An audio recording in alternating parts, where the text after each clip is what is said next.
SCOP, c'est un EIP qui vise à aider un laboratoire de recherche dans la mise en place de véhicules autonomes en milieu urbain. La conférence de ce soir marque une longue lignée de conférences anciens, puisque tous les mois, chaque ancien viendra présenter un EIP pour vraiment expliquer son vécu, son parcours, et puis apporter un conseil aux étudiants, et de la même façon que les étudiants puissent s'adresser aux anciens pour avoir un conseil. Un intérêt particulier de ce projet, je pense qu'il le différencie aussi beaucoup des autres, c'est qu'il est très facile de communiquer dessus. C'est-à-dire qu'effectivement, quand vous dites à quelqu'un voilà, moi j'ai travaillé sur un projet de véhicules qui conduisent tout seul, et ben, peu importe leurs compétences, peu importe s'ils sont dans l'informatique ou pas, tout le monde sait ce que c'est, tout le monde sait ce que ça veut dire, tout le monde est concerné par la problématique des transports aujourd'hui.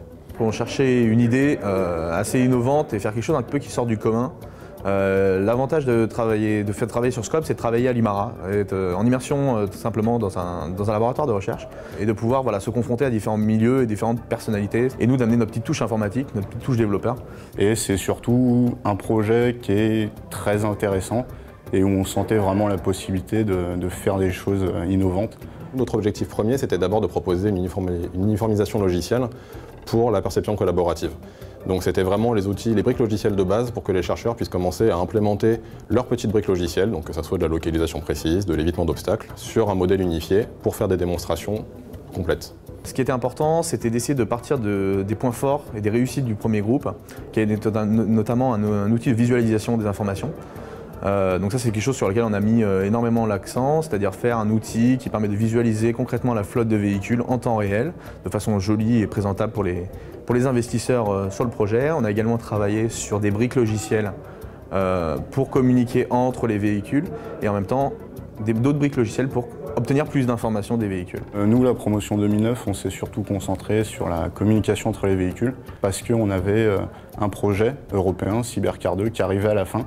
Et le gros point de ce projet, c'était justement d'amener une flotte de véhicules autonomes dans une ville qui allait pouvoir se déplacer. Et donc, pour que cela marche, il faut que les véhicules se connaissent et puissent échanger entre eux. Le principal travail qui nous a été demandé concernait la communication entre les véhicules. Donc nous avons rétabli une communication full IPv6 en utilisant Batman pour faire un réseau maillé. Et il nous a aussi été demandé de faire une refonte des interfaces en interne des véhicules, ainsi qu'une refonte des interfaces pour les bornes et de développer un VMS. C'est sympa de se retrouver de l'autre côté pendant une conférence à Epitech et de retrouver en fait toutes les équipes qui ont travaillé sur le projet. C'est vraiment une expérience intéressante pour nous. C'est vrai que ça fait plaisir de voir que le projet vit encore.